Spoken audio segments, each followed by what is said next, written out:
చాలా మంది విశేషంగా జరుపుకునే మాసం ఏదన్నా ఉంది అంటే, ఆఫ్ కోర్స్ శ్రావణ మాసానికి ఒక విశిష్టత ఉంది. హ్మ్. మంగళగౌరి వ్రతాలు చేసుకుంటారు. శ్రావణ శుక్రవారాలు చేసుకుంటారు. హ్మ్. దానికి ఒక విశిష్టత ఉంది. హ్మ్.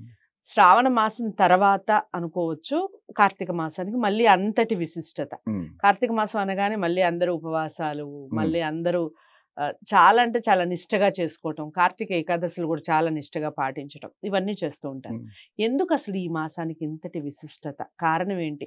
ఈశ్వరుణ్ణి ఎక్కువగా ఆరాధించటానికి గల కారణం ఏమిటి? చెప్పండి.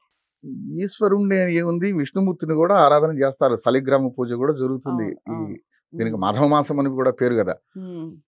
అయితే ఇది శరదృతువులో వస్తుంది. హ్మ్. శరదృతువు ఏంటంటే చలిని తీసుకొచ్చే సీజన్ అది. హ్మ్. చలిలో అనేక విషక్రిములు అనండి, మీరు బ్యాక్టీరియా అనండి, వైరస్ అనండి, మొదలైనవన్నీ చలికాలంలో ఎక్కువగా విధించే అవకాశాలు ఉంటాయి. హ్మ్. హ్మ్. అప్పుడు మనం నియమబద్ధంగా జీవితం గడిపితే హ్మ్.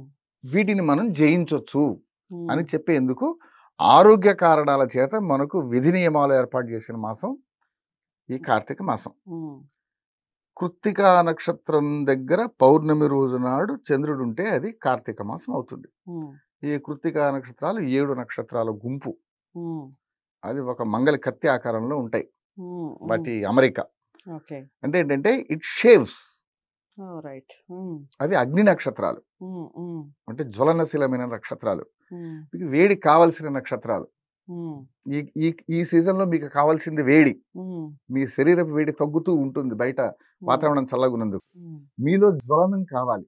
అందుకని ఈ కార్తీక మాసంకి ఏం చేశారంటే ఆరోగ్యకరమైనటువంటి విధి విధానాలు రూపొందించి హ్మ్. ఇది నువ్వు ఫాలోగా అన్నారు. హ్మ్. మీరు చూడండి, ఎండాకాలంలో ఇలాంటి వ్రతాలు ఏం లేవు. హ్మ్. మనకి ఎప్పుడైతే హాట్ సమ్మర్ సీజన్ వస్తుందో హ్మ్. అప్పుడు ఇట్లాంటి వ్రతాలు ఏం లేవు. ఉండవు. అవును. ఎందుకు లేవు? ఇప్పుడు ఆరోగ్య రక్షలో ఆరోగ్యం భాస్కరాద్ ఇచ్చేది. హ్మ్. ఆరోగ్యాన్ని మనం భాస్కరుడి నుంచి కోరుకోవాలి, సూర్యుడి నుంచి. హ్మ్. సూర్యుడికి ఎక్స్పోజ్ అవుతూ ఉంటాం కాబట్టి మనకు డి విటమిన్లు మొదలైన శరీరంలో మెటాబాలిజం నడుస్తుండి ఆరోగ్యం ఉంటుంది. హ్మ్. కానీ ఈ సీజన్లో ఏంటంటే శరదృతువులో సూర్యరశ్మి తక్కువ ఉంటుంది, చలి పెరుగుతూ ఉంటుంది. హ్మ్. అందుకోసంగానే నువ్వు ఉదయాన్నే లే, హ్మ్. శుభ్రంగా స్నానం చేయి. హ్మ్. మామూలు నువ్వు నీళ్ళతో స్నానం చేస్తా అంటే నీకు చలి తట్టుకుంటా లేదో నదీ స్నానం చేయి. హ్మ్. నదులు ఏంటంటే చలికాలంలో స్నానం చేస్తే నీళ్లు వెచ్చగుంటాయి, గోరు వెచ్చగుంటాయి. రైట్. మనం చేయబడితే చల్లగా ఉంటుంది కానీ అందులోకి దిగితే గోరు వెచ్చగుంటాయి. హ్మ్. కనుక నువ్వు నదీ స్నానం చేయి. హ్మ్. నదీ స్నానం కాకపోతే దగ్గరలో ఉందనుకుంటే సముద్ర స్నానం చేయి హ్మ్. శుచిగా. దాని తర్వాత బట్టలు చివరి దాకా పిండుకో, ఆ తర్వాత పొడి బట్టలు కట్టుకో. హ్మ్. ఇదంతా ఏంటంటే కీప్ యువర్ బాడీ క్లీన్. హ్మ్. ఎందుకని ఈ చలి సీజన్లోనే ఇతరేతరమైనటువంటి వ్యాధులు వచ్చేందుకు అవకాశాలు ఉంటాయి. హ్మ్. హ్మ్. మనం గతంలో చేసుకున్న ఏవైతే తప్పులు ఉంటాయో ఇవన్నీ వ్యాధి రూపంలో మనల్ని పీడిస్తాయి అని చెప్తుంది శాస్త్రం. హ్మ్. మనకు వచ్చే జబ్బులు ఎక్కడి నుంచో రావు, హుహు. మన శరీరంలోనే పుడతాయి. మన శరీరమే రిపేర్ చేసుకుంటుంది. రైట్. రిపేర్ చేసుకోలేకపోతే ఏమవుతుందంటే మరణం సంప్రాప్తం అవుతుంది. హ్మ్. కనుక ఈ మిషన్లో ఇదే జనరేటింగ్ మిషను, ఇదే ఆపరేటింగ్ మిషను, ఇదే డిస్ట్రాయింగ్ మిషను మన శరీరమే. హ్మ్. ఇందులో ఉన్న జీవతత్వం, హ్మ్. అందులో ఉన్న జీవతత్వం బయటికి వెళ్ళిపోతే జీవతత్వం మనం శివుడు అంటున్నాం లేదా శివం అంటున్నాం. ఈ శవం పక్క జరిగిపోతే ఇది శవం. హ్మ్. ఈ శవం లోపల ఆ శక్తి ఉంటే, ఆ శివం ఉంటే మనం కాయం ఏదైనా చేసుకోగలుగుతున్నాం. బా. ఇది ఈ మెటాబాలిజంని కాపాడుకోగలుగుతుంది శరీరం తనను తాను. హ్మ్. ఈ శరదృతు కాలంలో చలి పెరుగుతుంది కాబట్టి ఆరోగ్య కారణాల చేత నువ్వు నదీ స్నానాలు చేయి. ఎర్లీ మార్నింగ్లో హ్మ్. సూర్యోదయ పూర్వమే చేయమన్నారు. హ్మ్. హ్మ్. చేసి ఆ నదిలో స్నానం చేస్తూనే సూర్యుడికి అర్ఘ్యం ఇమ్మన్నారు. అంటే సన్ రైజ్ టైంలో హ్మ్. మీరు స్నానాలు చేసేసేయండి అని చెప్తున్నారు. దాని తర్వాత ఒక నిష్టగల జీవితం చెప్తున్నారు. హ్మ్. ఎందుకని కొన్ని రకాల ఆహార పదార్థాలు మీ ఆకలిని ప్రేరేపితం చేయొచ్చు, లేదా మీ ఆకలిని హతము చేయొచ్చు. హ్మ్. హ్మ్. కొన్ని సీజన్లలో అన్ని రకాలు తినలేం, హ్మ్. తినకూడదు శారీరకంగా. హ్మ్. అందుకని ఏం చేశారంటే కొన్ని వెల్లుల్లి లాంటివి ఇట్లాంటివి ఈ మాసంలో తినొద్దు. హ్మ్. చలి ఎక్కువగా ఉంటే మీ డైజెషన్ తక్కువగా ఉంటుంది కాబట్టి హార్డ్ టు డైజెస్ట్ ఉన్నవి తినకూడదు. అందుకని మాంసాహారాలు, మత్స్యాలు హ్మ్. ఇవన్నీ మానేయండి అని చెప్తున్న కారణం అది. హ్మ్. హ్మ్. ఇది కంప్లీట్గా ఉన్నది ఆరోగ్య రక్ష కోసం రైట్. హ్మ్. వాస్తవానికి. ఆరోగ్యం కోసం గాను రోజు ఎర్లీ మార్నింగ్లో 5 గంటలకు లేచి 1 కిలోమీటర్ నడిచిరా అంటే ఎవ్వడు లేచి నడవడు. మార్నింగ్ వాక్ చేయండి ఎవ్వడు చేయడు, ఈవినింగ్ వాక్ చేయండి ఎవ్వడు చేయడు. ఇంటి పక్కనే పార్క్ ఉంది కదా, అందులో ఇట్టి మిషన్లు ఉన్నాయి కదా, ఫ్రీగానే పెట్టింది కదా జిహెచ్ఎంసీ చేయంటే ఎవ్వడు చేయడు. అదే ఒక దేవుడి పేరు మీదనో, ఒక వ్రతం పేరు మీదనో, ఒక మాసం పేరు మీదనో పెడితే చేస్తారు. అందుకని ఉదయాన్నే లేవండి, నది స్నానం చేయండి, లేదా చన్నీటి స్నానం చేయండి, జపతపాదులు ఏమైనా ఉంటే అది పూర్తి చేసుకోండి, శుచిగా ఉండండి, భక్షణం చెయ్యొద్దు, సాత్వికమైనవే తినండి అని చెప్తోంది. ఇంకోటి ఏంటి, నక్తం అని ఒక వ్రతాన్ని చెప్తుంది. సోమవారం రోజు నాడు చేసే వ్రతం ఇది. నక్తం అంటే డే అని, నైట్ అని. నక్తం అంటే నైట్. మీరు సూర్యోదయం నుంచి నక్షత్రోదయం వరకు ఏమీ తినకూడదు, ఉపవాసం. మంచినీళ్ళు తాగొచ్చా? జలపానం, జలం మళ్ళీ ఆహారం అవుతుందా కాదా అనేది మళ్ళీ మనం దూర్వాసుడు కథలోకి వెళ్ళాలి. అంబరీషుడు దూర్వాసుడు దగ్గరికి వెళ్ళిపోవాలి. అంబరీషుడు వ్రతం చేసుకుంటున్నట్ట ఏకాదశి, ద్వాదశి రోజు నాడు ఆయన పూజ చేసుకొని ప్రసాదం తీసుకొని దాని దీక్ష విరమించాలి. అప్పుడే దూర్వాసుడు వచ్చాట. వస్తే అయ్యా నేను ఈ వ్రతంలో ఉన్నాను, ఇది నైవేద్యం పెట్టంగానే భోజనాలు అంటే నేను స్నానం చేసి వస్తాను అని వెళ్ళాట. ఆ స్నానం చేసి వచ్చేసరికి ఆలస్యమైంది. ఈలోగా ద్వాదశి మరి పాలన పూర్తి చేయాలని ఈయన నీళ్లు తాగాట. ఆయన వచ్చి కోప్పడి నేను రాకుండానే నువ్వు వ్రతాన్ని విరమిస్తామని వీడికి శాపం పెట్టాడని. అప్పుడు విష్ణుమూర్తి యొక్క చక్రం ఆయన వెనకాల పడితే చుట్టూ తిరిగి మళ్ళీ అంబరీషుడిని వేడితేనే ఆ చక్రం శాంతించింది అని కథ అది. అక్కడ ఏం చెప్తారంటే నీరు తాగడం అనేది తిన్నట్టు తిననట్టు, అంటే ఎవరు ఎలా తీసుకుంటే అలా అన్నమాట. మీరు జలం తాగితే అది ఏమిటి ఈ 5 రాదు కదా, భోక్షాల 5 లిస్టులో అది రాదు. కాబట్టి మీరు తిననట్టే, ఖాళీ కడుపులో పోసారు కాబట్టి తిన్నట్టే. ఇది మనం ఏంటి గట్టు మీద ఉందన్నమాట. ఇది ఇండిపెండెంట్ ఎమ్మెల్యే లాగా, వాడికి అనుకూలం వీడికి అనుకూలం లాంటిది అది. కనుక ఈ నీళ్ళది పొద్దున మీరు ఏమి తినకూడదు, దైవారాధనలో గడపాలి, ఉపవాసం చేయాలి. రాత్రి పూజ చేసుకొని, శివుడైతే శివుడు పూజ, దామోదరుడు విష్ణుమూర్తి అయితే విష్ణుమూర్తి పూజ చేసుకుని నక్షత్ర దర్శనం చేసుకుని భోజనం చేయాలి. ఇది సోమవార వ్రతం. కార్తీకంలో సోమవారాలందరూ ఉపవాసాలు ఉంటారు. ఆ ఉపవాసం ఉండే విధానం ఇది. పగల నుంచి ఏం తినకూడదు, సూర్యోదయంలో పూర్వమే స్నానం చేయాలి, శుచిగా దేవతారాధన చేసుకోవాలి. ఇక పురాణ పఠనాలు శ్రవణాలు లాంటి సత్కార్యాలలో కాలం గడిపి సాయంకాలం అయ్యవారికి పూజ చేసుకొని నక్షత్ర దర్శనం చేసుకొని భోజనం చేయాలి. ఎందుకు డేలో తినద్దు అంటున్నారంటే మీ డైజెషన్ తక్కువ ఉంటుంది ఈ మాసంలో. మీరు 3 పూటలు తింటే శరీరం డైజెస్ట్ చేసుకోలేదు. అందుకని ఒరే అబ్బాయి ఒకటి స్కిప్ చేయి. లంఘనం పరమౌషధం. లంఘనం అంటే దాటడం, జంప్, స్కిప్పింగ్. ఒక మీల్ మీరు స్కిప్ చేస్తే మీ శరీరం ఆటోమేటిక్గా మిగతా దానికి ట్యూన్ అయిపోతుంది.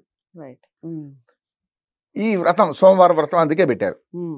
పొద్దున్నే నదీ స్నానం అనేది శుచి కోసం పెట్టారు. శివుణ్ణి దీపం పెట్టి ఆరాధన చేయమన్నారు, విష్ణువుకి దీపం పెట్టి ఆరాధన చేయమన్నారు. విష్ణువుకి ఎందుకు ఆరాధన చేయమన్నారంటే ఉత్థాన ఏకాదశి నాడు నిద్రలేస్తున్నాడు ఆయన.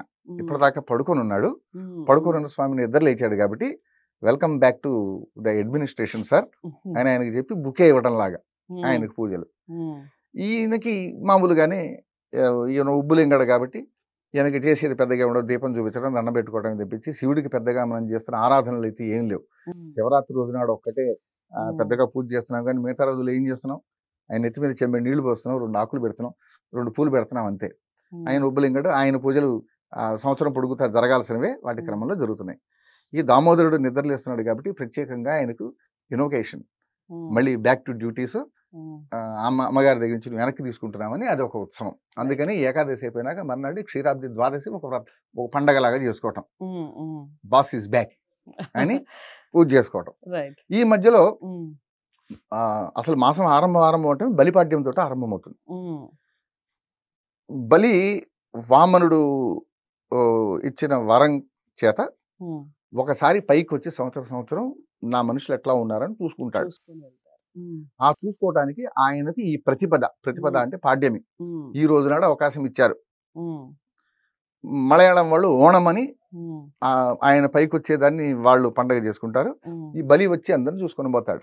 బలికే ఎందుకు అవకాశం ఇచ్చాడు దేవుడు అంటే, బలి సద్వర్తనుడు. రాజ్యం మళ్ళీ దేవతలకు ఇప్పించాలి కాబట్టి తొక్కేయాల్సి వచ్చింది తప్పించి వాడు చెడ్డవాడు కాదు, మనిషి చెడ్డవాడు కాదు. అధికారం మాత్రమే ధ్వంసం చేయాలి, వాడిని ధ్వంసం చేయాల్సిన పని లేదు. అందుకని అతను కిందకి పాతాళానికి పంపించి పాతాళానికి ఆయన రాజును చేసి తాను ఆయన దగ్గర గేట్ కీపర్గా ఉండి విష్ణుమూర్తి సేవలు చేస్తున్నాడు. ఆయనకి సంవత్సరంకి ఒకసారి వచ్చి జనాన్ని చూసుకొని పోవడానికి అవకాశం ఇచ్చాడు కాబట్టి బలి ప్రతిపద. రెండోది భగిని హస్త భోజనం, దీన్నే యమద్వితీయ అంటారు. యముడు యమి వీళ్ళిద్దరూ అన్నా చెల్లెళ్ళు. భగిని హస్త భోజనం, భగిని హస్త అన్నా చెల్లెళ్ళు చేసుకునే పండుగ కదండి. అంటే దీన్ని భాయి దూజ్ అంటారు హిందీ వాళ్ళు. అవునవును, దూజ్ అంటే రెండవ రోజని. చెల్లెలు ఇంటికి వచ్చి అన్నయ్య భోజనం చేయడం. చెల్లెలే కాదు, అక్క అయినా సరే. అక్క భగిని అంటే అక్క కావచ్చు, చెల్లెలు కావచ్చు. ఈ భగిని హస్త భోజనం అంటే అక్కో చెల్లెలో సోదరి అందం. ఇది కామన్ వర్డ్ కదా అక్కకి చెల్లెలకి. సోదరి చేతి వంట తినటం ఇదేమిటి? ఆమె చేతి వంట తినటాన్ని కూడా ఒక ఈవెంట్ లాగా ఎందుకు చేశారంటే, ఇప్పుడైతే మనం ఓవర్ వీడియో కాల్స్ మాట్లాడుకుంటున్నాం, చూసుకుంటున్నాం. అప్పట్లో 8 ఏళ్లకో 9 ఏళ్లకో పిల్లకి పెళ్లి చేసి పంపించేవాళ్ళు. అష్టవర్షాత్ భవేత్ కన్య అని 8 ఏళ్ల రంగని పిల్లకి పెళ్లి చేసి పంపించేవాళ్ళు. రజస్వలానంతర వివాహాలు పాపం అని భావించేవాళ్ళు, చంటి పిల్లలకే పెళ్లిళ్ళు చేసేవాళ్ళు. ఈ పిల్ల 8 ఏళ్లకో 10 ఏళ్లకో ఈడేరిన తర్వాత దీన్ని మొగుడు దగ్గరికి పంపించేస్తే అది ఎన్నడ తిరిగి వస్తుందో కూడా తెలియదు. దూరభారాలు, జర్నీలు కూడా ఎడ్ల బండ్లపైనే. అప్పుడు చెల్లెళ్ళు ఎట్లా ఉన్నారు, అక్కలు ఎట్లా ఉన్నారని తెలుసుకోవడం తమ్ముళ్ళకు కూడా కుదిరేది కాదు. పైగా ఈ తమ్ముళ్ళు గురుకులాల్లో చదువుకొని ఎకాయికి ఇంటికి వచ్చేటప్పుడు భార్యతో సహా ఇంటికి వస్తున్నాడు. మీరు వివాహాల్లో గమనించుంటే వాడు గొడిగేసుకొని కాశీపోతుంటాడు. కాశీపోతుంటే పిల్లాడు వచ్చి మా ఇంట్లో అమ్మాయి ఉంది, మా అక్క అయినా మా చెల్లిన పెళ్లి చేసుకోరావా ప్లీజ్ అని ఇంటికి తీసుకెళ్తాడు. వాడిని పెళ్లి చేసుకున్నాక భార్యతో సహా ఇంటికి వస్తాడు వాడు కాలేజీ నుంచి అబ్బాయి. కనుక ఈ అక్క చెల్లెళ్లకు తమ్ముడి గురించి ఏమవుతుందో కూడా తెలియదు. వాడు గురుకులంలో ఉన్నాడు, వాడి బతుకు ఏమైందో తెలియదు. వీడికి అక్క చెల్లెళ్ళు ఏమైపోయినారో కూడా తెలియదు, ఎందుకంటే గురుకులంలో ఉన్నాడు. కనుక ఈ బంధనాలన్నీ మళ్ళీ ఒకసారి రెన్యూ చేసుకోవాలంటే ఏం చేయాలంటే, ఓసారి మనం మన అక్క చెల్లెళ్ళని విజిట్ చెయ్యాలి. పోయిరారా, బావ పిలుస్తున్నాడు, ఒకసారి అక్క దగ్గరికి పోయిరాపో అంటే నాకు ఆ పని ఉంది ఈ పని ఉంటాడు. కానీ ఫలానా మాసంలో 2వ రోజు నాడు కంపల్సరీగా పోయి అక్క చెల్లెళ్ళ చేతి వంట తినాల్సిందే. అంటే కార్తీక మాసంలో 2వ రోజు. మొదటి రోజు నాడు బలిపాడ్యమి. నేను చెప్పాను కదా దీపావళి 5 రోజులని. అంటే ఇప్పుడు ఈ దీపావళి 5 రోజులు, ఇది 5వది చివరిది. ఎక్కడ ధనత్రయోదశి, నరక చతుర్దశి, దీపావళి అమావాస్య, బలిపాడ్యమి, యమద్వితీయ 5వది. కనుక ఏంటంటే వీడు చెల్లెల దగ్గరకో అక్క దగ్గరకో ఆమె చేతి వంట తినడానికి వెళ్తున్నాడంటే ఎప్పుడు వెళ్తున్నాడు? దీపాలు వెలిగించుకున్నాక వెళ్తున్నాడు. రోజున్నర జర్నీ కూడా పడుతుంది కదా. కొండవచ్చో 2 రోజులు ముందే పోతున్నాడు అక్కడికి. పోయి అక్క దగ్గరే ఈ దీపాల పండుగ చేసుకుంటున్నాడు. కనుక ఏంటంటే the relations are being renewed again and again అని. వివాహము 2 కులములకు లింకు. కులము అంటే గ్రూప్, సంస్కృతంలో కులము అంటే గ్రూప్. కన్యది ఒక గ్రూప్, వరుడిది ఒక గ్రూప్. ఈ 2 గ్రూప్స్కి 2 కులములకు అది ఒక బంధనం, లింకు. వీడు అమ్మాయి తమ్ముడైతే, అన్నం అయితే, అవతల ఇంకొక గ్రూపుకు వీడు మేలు బాగు కోరేవాడు బావమరిది కదా, వాడు మేలు కోరేవాడు అవుతాడు. ఆ బంధుత్వం పోకుండా ఏం చేస్తారు, మేనగోడలకో మేనలుడికో ఏదైనా చేస్తుంటే మేనమామ రావాలి అనేది నియమంగా పెట్టుకున్నారు. అమ్మాయికి పెళ్లి చేయాలంటే ఖచ్చితంగా మేనమామే తీసుకొచ్చి ఆ కన్యను ఒప్పచెప్పాలి. ఏంటంటే మేనమామని పుట్టింటిని వదులుకోకూడదు అని. అమ్మాయిలకు పుట్టింటితోటి సంబంధ బాంధవ్యాలు కంటిన్యూ అవుతూ ఉండాలంటే ఇలా అన్నలదమ్ములు వచ్చిపోయే పండుగలు ఏవో ఉండాలి. మనకున్న అన్ని పండుగలు మొగుడు పిల్లలతోటి చేసుకునే ఉన్నాయి, అత్తమామలతో చేసుకుని ఉన్నాయి, చుట్టుపక్కల ఉన్న ఆడవాళ్ళతో కలిసి చేసుకునే ఉన్నాయి తప్పించి పుట్టింటి నుంచి అన్నదమ్ములు పిలిపించుకునే పండుగలు ఏం లేవు, ఏమి లేవు. పిల్లాడికి ఉడుగు చేస్తున్నాం అంటే మేనమామ వచ్చి ఆ గుడ్డు గీసే చోట ఉండాలి. అమ్మాయి పెళ్లి చేస్తున్నాం అంటే వాడు బుట్టలో పిల్లని తీసుకురావడానికి ఉండాలి. అట్లాంటి ఈవెంట్లకు తప్పించి ఈ పుట్టింటి వాళ్ళను మళ్ళీ తన దగ్గరికి పిలిపించుకునే పండుగలు ఏవి లేవు. అలాగా ఒక అవకాశాన్ని కల్పించింది ఈ భగిని హస్త భోజనం. అంటే అక్కా చెల్లెళ్ల చేతికి వంట తినాలి. ఈ వంట తినాలి అంటే వాడు రావాలి. అక్క చెల్లెల దగ్గరికి ఉత్తగరాడు పుట్టింటి నుంచి ఆడపిల్ల దగ్గరికి వెళ్ళేవాళ్ళు ఉత్త చేతులతో వెళ్ళారు. పుట్టింటి నుంచి ఏదో తీసుకొస్తారు ఆ పిల్లకి. ఆ పిల్లకి ఏంటంటే నాకు తెగిపోతున్నాయి అనుకున్న బంధనాలు తెగలేదు. మా నాన్న పోంగానే నాకు పుట్టింటితో బంధుత్వం పోలా. మా అన్నో తమ్ముడో వాడున్నాడు, వాడు అక్కడి నుంచి రావాల్సిన సారలు బీరలు ఏమైనా ఉంటాయో నాకు తీసుకొచ్చి ఇస్తున్నాడు పండగలకి అని ఆ పిల్లకు ఒక ఆనందం. ఎందుకని ఆ పిల్లకు ఆత్మబంధువులు ఇంకెవరు ఉంటారు? అందరు అత్తింటి తరం వాళ్ళే ఉంటారు. పుట్టింటి వాడు ఒక్కడు కూడా ఉండడు. ఆ అమ్మాయి ఉన్న ఇంట్లో అందరు అత్తింటి వారే ఉంటారు, పుట్టింటి వారు ఒక్కడు ఉండడుగా. కనుక ఈ పుట్టింటి ఈ బంధం ఉందా పోయిందా? నాన్న గతించి ఉంటే బంధుత్వం ఏమైపోయింది? వీడికో పెళ్ళం వస్తుంది, వదిన పండిస్తుందో లేదో, కుటుంబంతో బంధం తెగుతుందో లేదో అనుకోకుండా ఈ పండగ ఆ రోజు ఎక్కడెక్కడ వాడు వచ్చి తినాలి. దీనికి ఏం చేశారు? యముడికి పెట్టారు. యముడు యమి. ఈ యమి సంవాదం అనేది మన వైదిక లిటరేచర్లో సంభాషణాత్మకంగా ఉన్నటువంటి ఫస్ట్ ఇన్స్టెన్స్. అంటే లైక్ ఏ డైలాగ్. మామూలుగా ఏంటంటే శ్లోకాలు రాసేసి ఉంటాయి కదా, కీర్తనలాగా స్థుతిలాగా.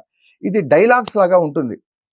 యముడిని యమి అడుగుతుంది. సరే ఆ రోజు ఆ సొసైటీ అట్లా ఉండేది కాబట్టి నాకు సంతానం కావాలని అడుగుతుంది. ఆయన నియమాలు కాదమ్మా అనేది అంటాడు. వాళ్ళిద్దరు డిస్కషనే భారతదేశంలో ఉన్న నాటకాలు మొదలైన వాటికన్నిటికీ మొదటి బిందువు, కేంద్ర బిందువు.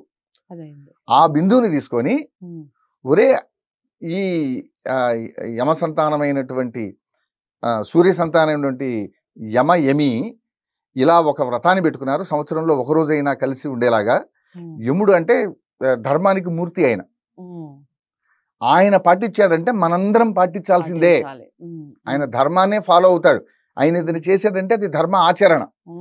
కనుక మనం అది ఫాలో అయితే వీఆర్ ఆల్సో ఫాలోయింగ్ ధర్మ అని పుట్టింటి వాళ్ళతో బంధాన్ని కలిపి తీసుకొచ్చి పెట్టుకునేందుకు ఈ భగిని హస్తభోజనం ఉంది. దీంతో 5 రోజుల దీపావళి అన్న మహోత్సవం పూర్తవుతుంది. ఇది అయిపోయాక ఇంకొక రోజు దాటిపోయిన తర్వాత నాగుల చవితి వస్తుంది. ఇక భగిని హస్త భోజనం అంటే ఏమిటి చాలా మందికి తెలిసి ఉండొచ్చు. అక్క చెల్లెళ్ళు ఎవరైనా ఇంట్లో ఉన్నవాళ్ళు ఖచ్చితంగా అన్నదమ్ముల్ని ఇంటికి పిలిచి వాళ్ళకి మీ చేత్తో వండి వడ్డించే ప్రయత్నం చేయండి. దానివల్ల బంధాలు నిలబడతాయని, సుఖ సంతోషాలు ఉంటాయని ఇంట్లో చాలా చక్కగా వివరించారు. అంతేకాకుండా కార్తీక సోమవారాలు ఎందుకు ఉపవాసం ఉంటారు, దాని వెనకాల ఉండేటువంటి వృత్తాంతం ఏమిటి, ఈ విషయాలన్నీ ఈ వీడియో ద్వారా తెలుసుకున్నాం. ఇక వీడియోస్ తప్పకుండా అందరూ వాచ్ చేస్తున్నారు, ఇంకా చాలా మందికి షేర్ చేసే ప్రయత్నం చేయండి. ఇంకా డౌట్స్ ఏమన్నా ఉంటే కామెంట్ బాక్స్లో తెలియజేయండి. గురువు గారిని కలవాలి అనుకుంటే స్క్రీన్ మీద కనపడే నెంబర్కి కాల్ చేయండి. నమస్తే.